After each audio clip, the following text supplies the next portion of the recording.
సంవత్సరాల తరబడి ఎన్ని మందులు వాడినా మీ మోకాల నొప్పులు తగ్గట్లేదా? ప్రాణ పెయిన్ క్లినిక్ లో అత్యాధునిక చికిత్స. నమస్తే, వెల్కమ్ టు సుమన్ టీవీ. ప్రస్తుతం అంతా పాటు ఉన్నారు ప్రముఖ రాజకీయ విశ్లేషకులు చందు శ్రీనివాస్ గారు. Hello sir. హలో అండి.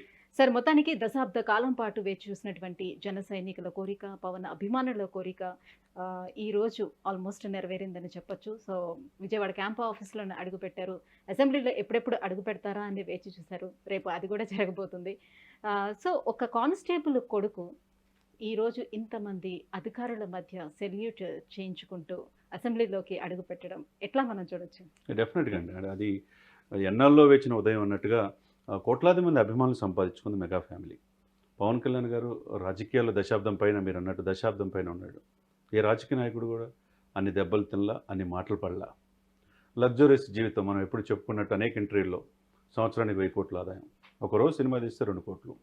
అది కూడా వచ్చి ప్రజలకు ఏదో చేయాలి, ఆంధ్రప్రదేశ్ ప్రజలకని తన పడే తపన, నిరంతర కృషి ఈ రోజున ఆయనకి ఈ స్థానం కట్టబెట్టింది అనుకోవాలి. మీరన్నట్టు ఒక కానిస్టేబుల్, ఒక ఎక్సైజ్ కానిస్టేబుల్ కొడుకు, వెంకట్రావు గారి కుమారుడిగా ఆయన ఆత్మ ఎంతో ఆనందపడుతుంది. అదేవిధంగా వాళ్ళ అన్నగారు చూశారు ఎంతో ఎమోషన్స్తో మోదీ గారి ముందు ఆయన బొగ్గలను నిమిరిన సంఘటన. అంటే చిన్నపిల్లలాగా, అంటే కొడుకులాగా పెంచాడు పవన్ కళ్యాణ్ గారిని. తండ్రిలాగా ఆయన చూసుకున్నాడు, తల్లిలాగా సూర్యకమ్మని చూసుకున్నాడు. ఈ రోజున విజయవాడలో మీరు అన్నట్టు రేపు సెక్రటరియట్, ఎల్లుండి అసెంబ్లీ, ప్రస్తుతానికి సీఎం క్యాంప్ ఆఫీస్, ఇక్కడ డిప్యూటీ సీఎం. అంటే ఈ సందర్భంగా చంద్రబాబు నాయుడు గారిని కూడా అభినందించాలి. చంద్రబాబు నాయుడు గారు అంటే నేను మారాను అన్నాడు, మారిన విధంగానే ఆయన్ని అధికారంలో సహముఖ్యమంత్రిగా గౌరవిస్తున్నాడు. తన ఫోటో పక్కన తన పవన్ కళ్యాణ్ ఫోటో ఉండాలన్న ఇన్స్ట్రక్షన్స్ ఇచ్చాడు. ఆల్రెడీ ఆదేశాలు జారీ చేశారు. ఎక్కడ జరిగినా పవన్ కళ్యాణ్ గారి ఫోటో లేకుండా లేదు. అదేవిధంగా గౌరవం ఈరోజు ఆయన నిన్ననే ఉదయాన్నే బయలుదేరి హైదరాబాద్ నుంచి వెళ్ళటం, ఆయన కేటాయించింది R&B, పాత R&B బంగ్లా విజయవాడలో ప్రైమ్ లొకాలిటీలో ఉంటుంది. గతంలో బొత్స సత్యనారాయణ గారు, తర్వాత అంబటి రాంబాబు వీళ్ళందరూ కూడా ఉన్నారు దాంట్లో. అది వాస్తురీత్యా అన్ని తన మిత్రుడు ఆనంద సాయితో కలిసి ఈరోజు సందర్శించటం. ఆయనకి అనేక మంది, అంటే గ్రామీణాభివృద్ధి శాఖ అనే 6 శాఖలు ఉన్నాయి కదా, గ్రామీణాభివృద్ధి, పంచాయతీరాజ్ శాఖ, తర్వాత సైన్స్ అండ్ టెక్నాలజీ కావచ్చు, తర్వాత అగ్రికల్చరు, తర్వాత ఫారెస్టు, ఈ గ్రామీణ నీటిపారుదల, ఇవన్నీ ఉన్నాయి కదా. దానికి శాఖలన్నిటి కూడా ప్రిన్సిపల్ సెక్రటరీ ఐఏఎస్లు ఉంటారు.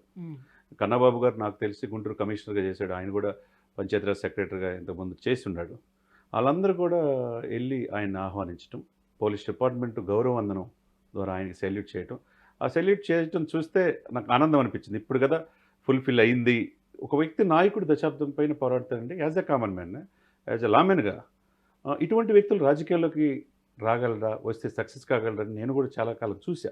వాళ్ళ అన్నగారిని చూసా, తమ్ముడు చూసా. నేను ఎప్పుడు మీ ఛానల్లో అనేక ఇంటర్వ్యూలు చేస్తా. అంటే ఇంత రాజకీయాల్లో, ఇటువంటి అవినీతమైన రాజకీయాల్లో ఇటువంటి వ్యక్తులు ఇమ్మడగలరా అని అనుకునేవాడిని. కానీ తను పడిన కష్టం, డెడికేషన్, డిటర్మినేషన్ ఎప్పుడు మీకు చెప్తూ ఉంటా. ఒక నాయకుడికి సక్సెస్ అవ్వాలంటే ఒక ఓర్పు, నేర్పు, చేర్పు, కూర్పు ఇవన్నీ ఉంటే నాయకత్వ లక్షణాలు అలవడతాయి, నాయకుడు సక్సెస్ అవుతాడు.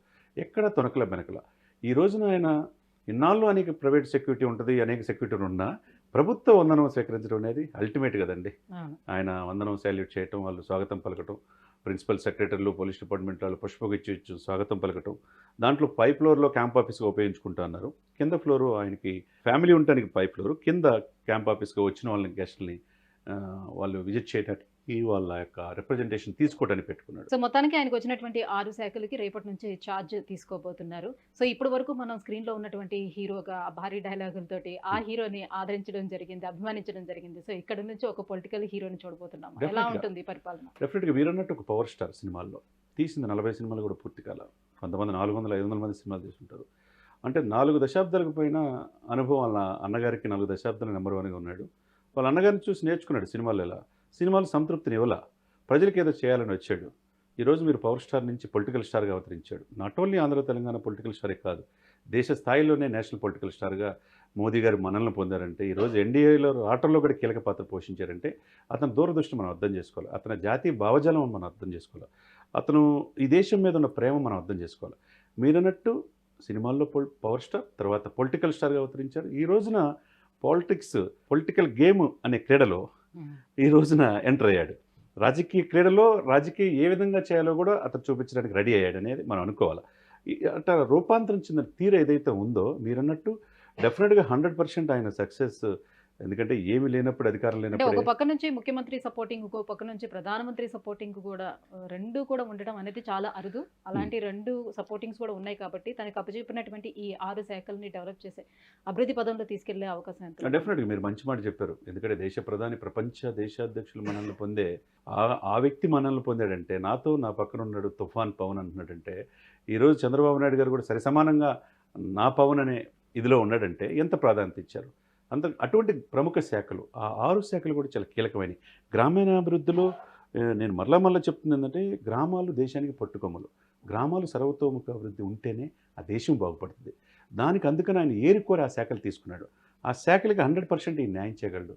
ఫండ్స్ తీసుకొచ్చి డైరెక్ట్గా ప్రజలతో ఇంటరాక్ట్, ఆ శాఖలు తీసుకోవటం చాలా గొప్ప ఇదిగా మనం భావించవచ్చు. ఎందుకంటే మీరు అన్నట్టు ఈరోజు ఈయన తీసుకున్న ఈ ఛార్జీ ఏదైతే వాళ్ళ గౌరవ వందనం ఉందో ప్రభుత్వం నుంచి అఫీషియల్గా, రేపు ఫైల్స్ మీద సంతకం పెట్టి ఈ 6 శాఖల బాధ్యత తీసుకున్న తర్వాత ఉప ముఖ్యమంత్రిగా ఆంధ్రప్రదేశ్ రాష్ట్రానికి నేనేం చేయబోతున్నాడు అనేది ఆయన రేపు చెప్పబోతున్నాడు. అది దానికోసం ఎదురు చూస్తున్నారు. ఆ తర్వాత 2 రోజులు గ్యాప్ ఇచ్చి 20 కానీ 21 కాడి నుంచి అసెంబ్లీ సమావేశాలు 3 రోజులు జరుగుతాయి అంటారు.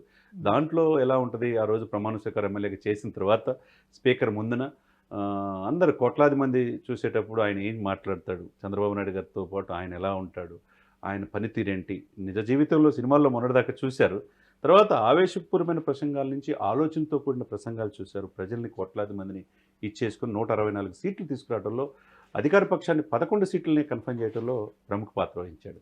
అదేవిధంగా ఎంపీలు 21 స్థానాలు రావడంలో కూడా కీలక పాత్ర పోషించి మీరు అన్నట్టు మోదీ గారి మన్ననలు పొందిన ఆ వ్యక్తి ఆయనకిచ్చిన శాఖల్లో కూడా పరిపూర్ణంగా న్యాయం చేయగలరు. ఆంధ్రప్రదేశ్ ప్రజలే కాకుండా దేశం మొత్తం రాజకీయ నాయకుడు అంటే ఇలా ఉండాలనేది డెఫినెట్గా ఆయన నిరూపించుకుంటాడు. Thank you so much sir. ఈ అంశంపై మీ విశ్లేషణ అందించినందుకు థ్యాంక్ యూ. సుమన్ టీవీలో మీ పర్సనల్ అండ్ బిజినెస్ ప్రమోషన్స్ కోసం కింది నెంబర్కి కాంటాక్ట్ చేయండి.